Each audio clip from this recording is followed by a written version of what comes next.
I can get no satisfaction.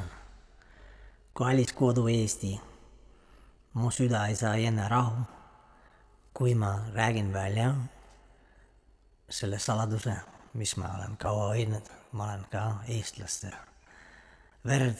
Minu vanaisa nimi oli Mart Mäger, mina Mikk Mäger ja andsin välja raamatu siis nüüd oma eluloost ja põhiliselt on seal palju nalja, mis on minuga juhtunud, sest seks, droog ja rock n roll on olnud minu elu. Nüüd on jäänud ainult rock n roll. Kui sa tahad nii pikka elu elada, siis seks ja droogs peavad mingi hetk ära vajuma. Iseenesest kukuvad ära, ütleme nii.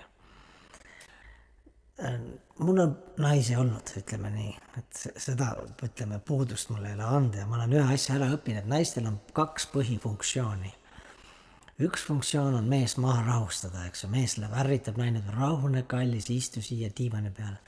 Ja kui mees jääb kaua diivani peale istuma nagu puunott, siis naine võtab sae ja saeb, siis võimalust on närvi ajada.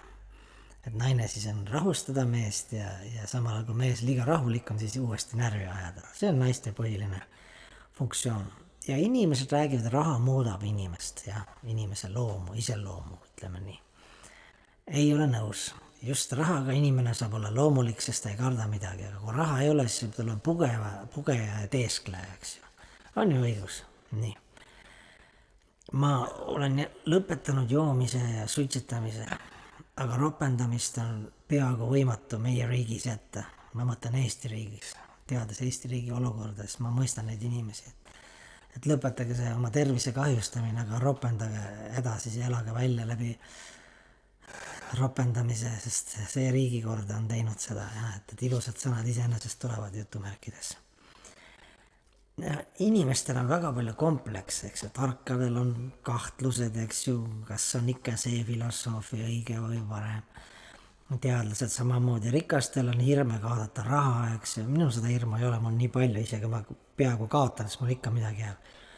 Talentidel, no mina, kui talent on loomingukriis ja kõige paremini ikka elab loll, eks ju, sest loll peab ennast kõigest paremaks ja tal ei ole ühtegi peavalu, ta on nartsissist, eks ju.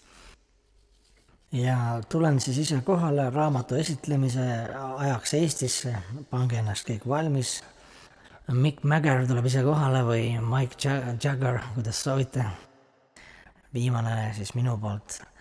Ma mäletan lapse käest küsisin ka, et ükskord, kuule, räägi mulle, kas su, kuidas see räägib rohkem kodus, kas su ema või isa.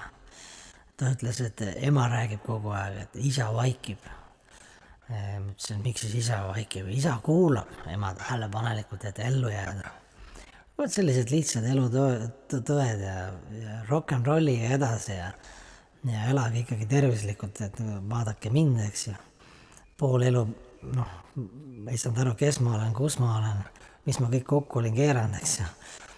Pärast neid tuure, aga elu lõpusirgel läks pilk selgeks ja sain aru, et karsklus, headus ja armastus võidab. Kallistan teid, kallid kodueestlased.